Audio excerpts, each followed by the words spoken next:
my YouTube channel. Today I want to do a follow-up of what we had actually started in the previous video. So if you've not watched that video, please go back and look at that video, watch it, so that you will actually understand and follow what I'm talking about.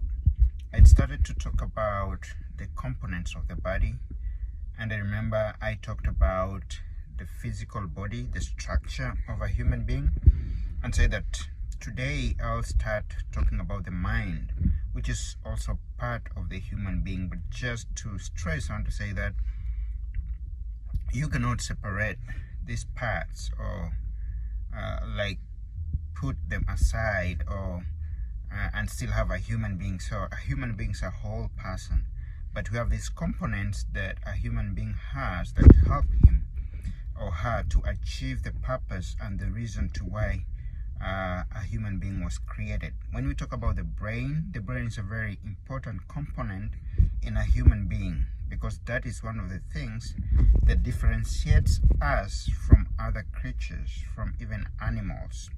A human being has a brain that is well developed, a brain that has a will, a brain that is able to think, to remember things that have passed, and also to plan for the future. A brain that can make choices. A human being can make choices, and therefore this is a very important component of a human being. So my question is, as human beings, how can we use our brains to achieve the purpose in which we were created for? For us to use our brains more effectively, then we need to have a brain that is really healthy, a brain that is well kept, a brain that is well developed, a brain that is able actually to tackle the issues that we face day to day.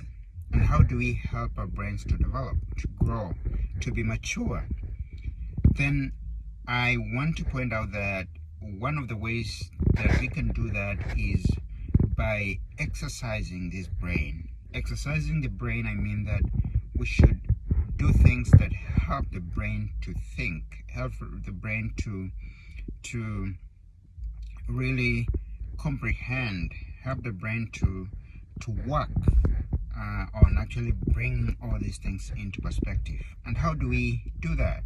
An example is through reading. When you read a book, that makes your brain to exercise, to work. It will remember the things that you've read. It will anticipate. It will think about the things that we do. Another way is maybe doing math. Math helps the brain to learn to solve problems, the mind to look for solutions and even make choices. Another way is by what we watch. What are we watching? Maybe in our television, or the movies we watch, or in the internet. So if we feed the brain with the right kind of material, then that helps the brain to exercise, to grow, to develop to a certain extent that it can really make informed choices or even decisions. Another way that we can help our brain to grow and really develop is through what we feed it. I'm talking about the diet, the kind of food we eat. If we eat healthy, then our brains also grow to be healthy. If we eat unhealthy foods, then our brains are affected too. Another way that we can help our brain to grow or to reach maturity is through exercises. Once you exercise, the body starts, the body fats are actually reduced, and also because we have nerves, and we have the vessels that run across or around the brain. Therefore, if we exercise and then the blood is able to flow well in the brain, then the brain will be able to grow into maturity, and it will be able to make even informed choices because it is healthy. So what I want to say is that for us to have a healthy brain, then we need to exercise it. We need to help it to grow, to develop, to think, to make decisions, to solve issues, to solve problems. And if we don't do that, then in a way we lose or we miss the purpose of our creation, because all other animals can do most of the things, but when it comes to thinking, to analyze, to make decisions, to solve problems, that is a gift that a human being has been given, and we can only do that through our brains. Therefore, take care of your brain. Think of the things that you feed, the information that your brain gets, the food that you feed yourself, the exercises that you give to your brain. Somebody challenged me the other day that the IQ of human beings has reduced in this generation. Why?